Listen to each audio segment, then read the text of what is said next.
હાલો મિત્રો, જય શ્રી કૃષ્ણ. સ્વાગત છે તમારું અમારી ગુજરાતી ફૂડ રેસિપીસ ચેનલમાં. તો આજે આપણે બનાવશું પાણીપુરી.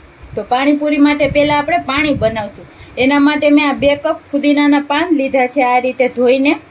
5 તીખા મરચાં છે, એક આપણે આ આદુનો ટુકડો લીધો છે, લીલી ધાણા છે આપણે થોડી, 2 લીંબુ છે, સિંધાલું મીઠું આપણે છે, નોર્મલ મીઠું છે, શેકેલા જીરાનો પાવડર છે, 3-4 બરફના ટુકડા છે, અને આપણે આ પાણીપુરીનો મસાલો છે. તમે કોઈ પણ લઈ શકો છો. તો હવે આપણે આ બધું મિક્સર જારમાં એડ કરશું. તો આપણે એક મિક્સર જાર લીધું છે, આપણે એમાં પહેલાં પુદીનાના પાન એડ કરી દઈશું. આપણે 2 કપ જેટલા પાન છે.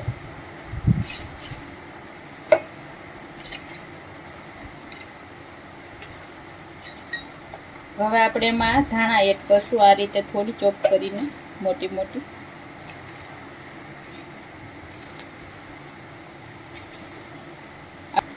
આપણે આદુનો ટુકડો છે એને પણ આપણે કટ કરીને એડ કરશું.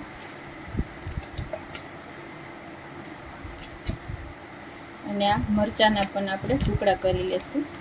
તીખા મરચાં છે આપણે, તમે મોળું ખાતા હોય, જે પ્રમાણે ખાતા હોય એ આપણે એટલું એડ કરવાનું.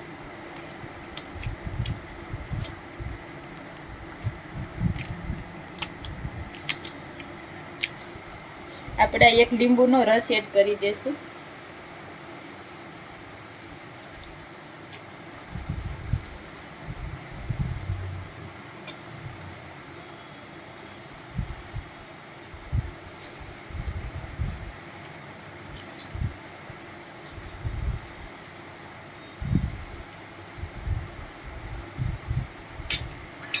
હવે આપણે એમાં મીઠું એડ કરી દઈશું સ્વાદ પ્રમાણે.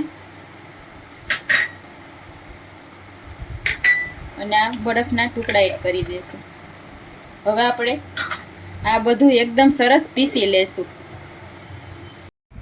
તો આપણે આ બધું પીસી લીધું છે, આ રીતે આપણે આ પેસ્ટ બનાવી લીધી છે. એકદમ સરસ આપણી આ પેસ્ટ તૈયાર થઈ ગઈ છે. હવે આપણે મસાલા માટે 2 ચમચી પેસ્ટ આપણે અલગ કાઢી લેશું. આપણે આ પાણીપુરીના મસાલામાં આપણે આ એડ કરશું.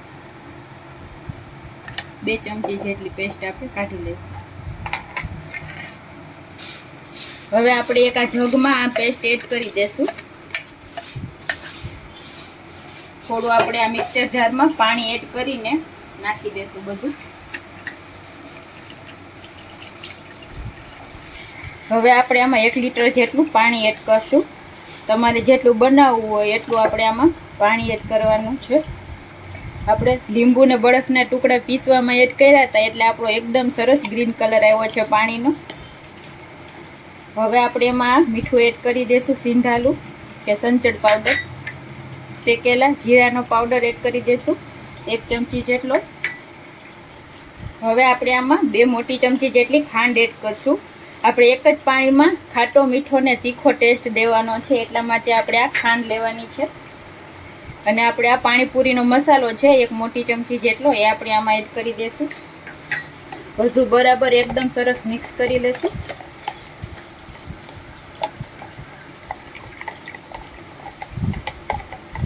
આપણે પાણી ચાખી લેવાનું, કંઈ પણ વસ્તુ ઓછી હોય તો આપણે આમાં એડ કરી દેવાની. આપણે પાણીનો ખાટો, મીઠો, તીખો જે ટેસ્ટ જોતો હોય એ પ્રમાણે આપણે બધું આમાં એડ કરવાનું છે. તો હવે આપણું આ પાણી બનીને તૈયાર થઈ ગયું છે. આપણે આને ફ્રીજમાં ઠંડુ કરવા રાખી દઈશું. અને મસાલા માટે આપણે બટેટા બાફવા મૂકશું. તો આપણે મસાલો બનાવવા માટે આ 3 બટેટા લીધા છે, અને આ ચણા છે 1 કપ મેં રાતના જ પલાળી દીધા હતા, તો એકદમ સરસ પલળી ગયા છે. તો આપણે આ ચણા અને બટેટા કુકરમાં એડ કરી દઈશું.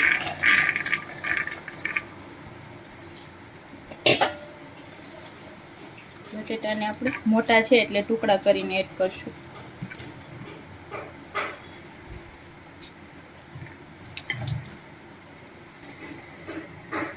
એક ચમચી આપણે એમાં મીઠું એડ કરશું અને પાણી એડ કરશું.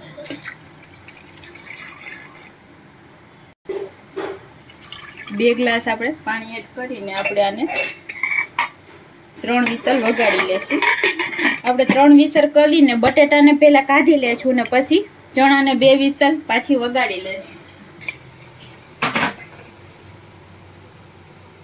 તો આપણા ચણા ને બટેટા આપણે બફાઈ ગયા છે અને છાલ ઉતારીને લઈ લીધા છે. તો આપણે હવે મસાલો બનાવી લેશું. કાંદા આપણે કાપી લીધા છે ઝીણા ઝીણા. શેકેલા જીરાનો પાવડર છે, આ આપણે પેસ્ટ બનાવીને રાખી હતી એ છે. અને આ થોડો જલજીરા પાવડર છે ને આપણે લીલા ધાણા જોશે. તો આપણે આ બટેટાને પહેલાં થોડા હાથેથી મેશ કરી લેશું.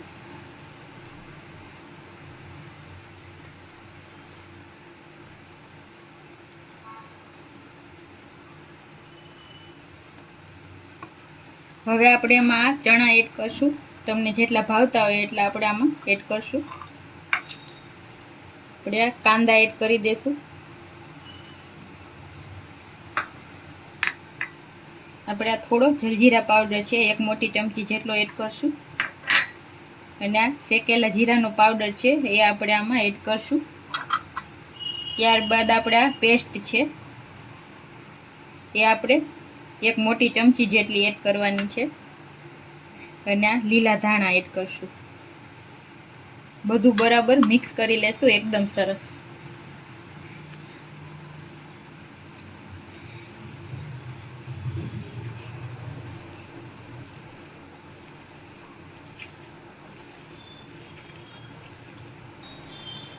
તો આપણો મસાલો એકદમ સરસ બનીને તૈયાર થઈ ગયો છે. હવે આપણે આ પૂરી લીધી છે એને આપણે એમાં ભરશું. મસાલાને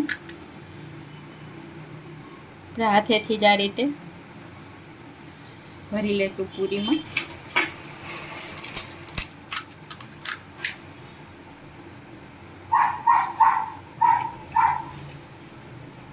આ રીતે આપણે આ બધી પૂરીને તૈયાર કરી લેશું.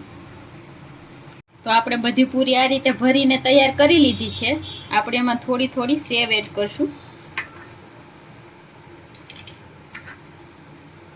તમે કોઈ પણ સેવ આપણે આમાં ટેસ્ટ પ્રમાણે એડ કરી શકો.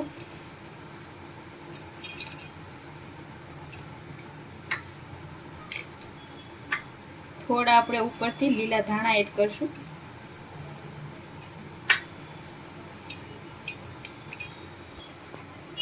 તો તૈયાર છે મિત્રો આપણી પાણીપુરી. તો તમને અમારી આ રેસીપી કેવી લાગી જરૂર જણાવજો. અને આવા જ વિડીયો જોવા માટે અમારી ચેનલ છે ગુજરાતી ફૂડ રેસીપીસ, એને સબસ્ક્રાઈબ કરજો. Thank you.